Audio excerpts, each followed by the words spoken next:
Ano to?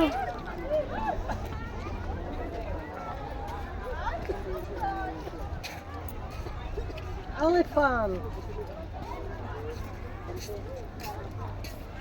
Pag humawak yung mainit yung kamay, sigurado lusaw yan. Kaya nga ako pwede sa magawak-hawak eh. Kaya tingnan mong mga rosas doon, namatay.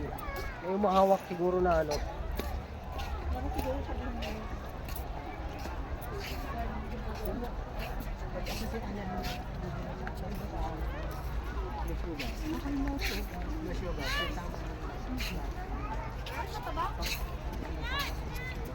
Fountain.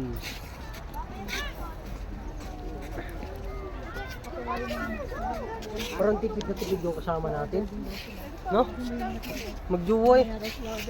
Hindi man lang magpakit ang gilas. Hindi katulad sa akin dati. Babae ang gumastos. Ayaw lang magpakit ang gilas sila lagi. No? Ambot. Massage pa. Ang naglalakad. Ay, kawayo. Sumasubra.